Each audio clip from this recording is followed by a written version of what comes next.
Welcome back to New Rockstars. I'm Erik Voss, and Avatar: The Way of Water is now working its magic on audiences, testing how long we can be flooded with water imagery without a bathroom break. But hot damn, that old Jimmy Cameron did it again, dazzling us with gorgeous visual spectacle and just the right amount of curiosity about this world of Pandora and beyond. Specifically, the mystery of the character Kiri, voiced by Sigourney Weaver, the teenage daughter of the biologically engineered avatar of Dr. Grace Augustine, who died in the 2009 film, an avatar that had miraculously become pregnant while in stasis. The film asks but does not answer who is Kiri's father, speculating Norm Spellman from his avatar form, but ultimately arriving at an implied immaculate conception, a daughter of Eywa scenario. But how does it work and what does it mean exactly? Well, in this video, I'm gonna explain Kiri's parentage. Who is your daddy? And what does he do? And the deeper secrets of this genealogy to Avatar's future and its past. Seriously, I think I might have figured out Jimmy's master plan for this franchise, whether it ends in a third film, a fifth film, or never! So as Avatar: The Way of Water begins, Jake Sully introduces his teenage adopted daughter Kiri while talking about Neytiri's prayer beads as she sings to Eywa. He says, "A bead when we adopted our daughter Kiri, born of Grace's avatar, a daughter whose conception was a total mystery." So early in the film, the kids visit the lab in the Hallelujah Mountains. Kiri sits on Grace's avatar's cryo chamber, where this avatar rests supposedly brain dead after Grace died from a gunshot wound and failed to transfer her consciousness to the avatar. But where did Grace really go in that moment? Because her final words to Jake were,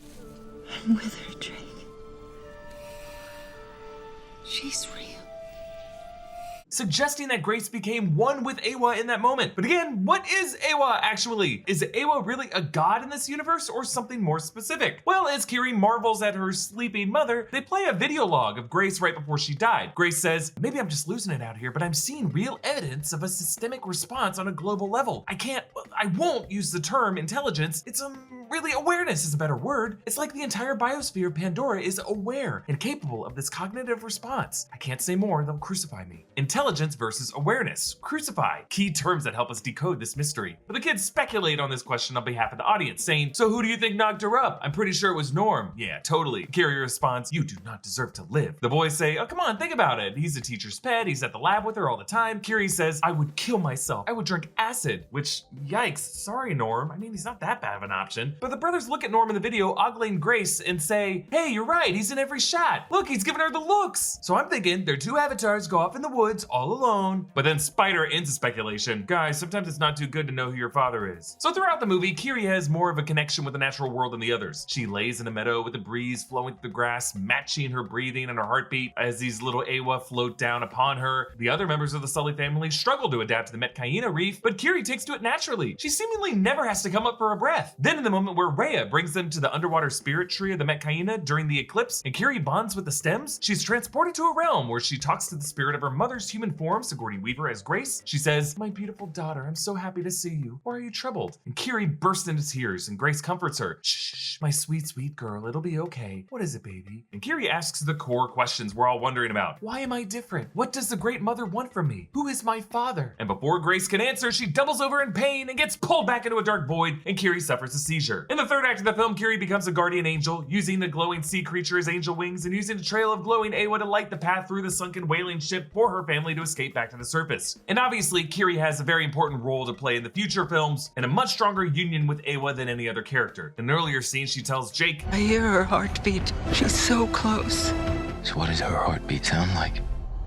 Mighty. Now, if Avatar: The Way of Water has taught me one thing, it's that it'd be pretty nice to be able to live underwater. It seems quieter, floatier, and more full of alien fish. I guess this is underwater if you live on Pandora, not like we have oceans on our own planet. But as an added bonus, my skin would always be perfectly moisturized. But while I'm out here living life on land, I gotta use geology to keep my skin healthy and awesome. Geology is a 15-time award-winning personalized skincare company, recognized in Hypebeast, Birdie, Men's Health, Esquire, and Ask Men grooming awards with over 6,000 5-star reviews, and they've recently expanded to offer products for pretty much whatever you need. All you gotta do is take their quick 30-second diagnostic quiz, and Geology figures out your routine for you. You need hair care? Well, use Geology's Co-Wash, a specially formulated cream cleanser that removes buildup and cleanses the hair without the big lather or harsh ingredients of typical shampoo. And for the rest of your shower routine, you can use their body washes. They're free of harsh ingredients, they smell great, and are refillable. And for after the shower, protect your skin from environmental stressors with vitamin C plus E ferulic serum to keep your skin looking young and healthy, and then a bit of dermatologist-tested aluminum-free deodorant that, quite honestly, smells great. Right now, for a limited time, Geology is hooking up our audience with an absolutely insane offer. If you use the code NEWROCKSTARS, they will give you an additional 70% off their award-winning skincare trial set. That discount applies whether you're stocking up for yourself or stuffing someone else's stocking instead. Either way, Geology is you covered. Check out their awesome gift sets featuring all of your favorite Geology products. To get started, just click the link in the description, take the 30-second diagnostic quiz, and their team of dermatologists will design a personalized routine just for you that ships direct to your door. And yeah, it was super weird for James Cameron to cast Sigourney Weaver to voice a teenager rather than bring in a younger actor for the role, but he definitely has a master plan behind this, as Weaver indicated in an interview with comicbook.com's Brandon Davis. But just the idea,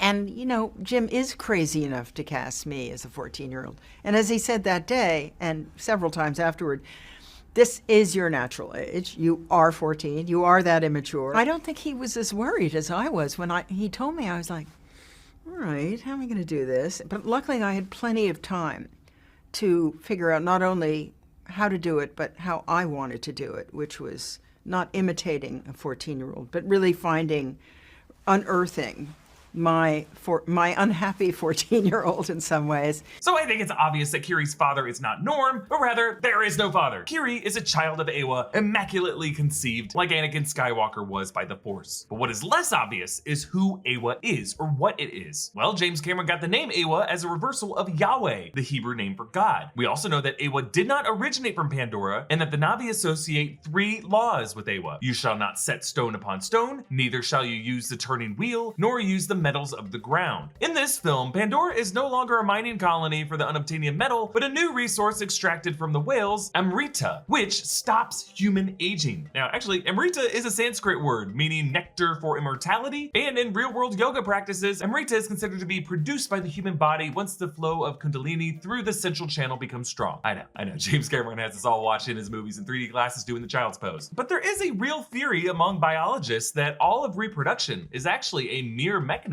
for our genes to replicate themselves, which really takes the us out of the equation, doesn't it? Are all of us just flesh puppets for genes? Well, if you look at the world of Avatar that way, Eywa could be a natural sentient algorithm that uses living beings as replicable nodes as part of its wider agenda. Eywa simply could have just decided Grace's avatar is now pregnant when that avatar was plugged into the Tree of Souls at the moment of Grace's death. So I think the question is not who was Kiri's father, it's really who will be Kiri's children, perhaps even her children with Spider. So I think Eywa could be the creation of, or maybe even the actual hive mind of, advanced future descendants of Kiri's bloodline, a new race of avatars, which are already Na'vi-human hybrids when you think about it. Eywa, in the distant future, using the spiritual force to communicate through time, through the plants of these trees, and through these little Eywa spores to save these present-day races from their own destruction. Grace was the sacrificial mother, crucified, so that this destiny could unfold the way it needs to. That's why it's not much of an intelligence, it's really more of an awareness of the knowledge that has always been there. The 3 laws of the Eywa are to warn against unnatural technological advancement. Extracted Amrita is the poison that stops a race from dying naturally and returning their borrowed energy back to nature. So Eywa represents the white blood cells of this biological hive mind, helping the body fight off a viral infection of an industrialized invasive race of humans who would never age and forever consume, which isn't good for the Na'vi or for humankind. So I think James Cameron just cast Sigourney Weaver to voice a future matriarch to a hybrid race that will one day create a time-independent awareness so that present-day humans can be more okay with dying. One life ends, another begins. Let me know your thoughts on all this, and you can follow me on Instagram and Twitter at Erik Voss, follow New Rockstars, subscribe to New Rockstars for more analysis of everything you love. Thanks for watching, bye.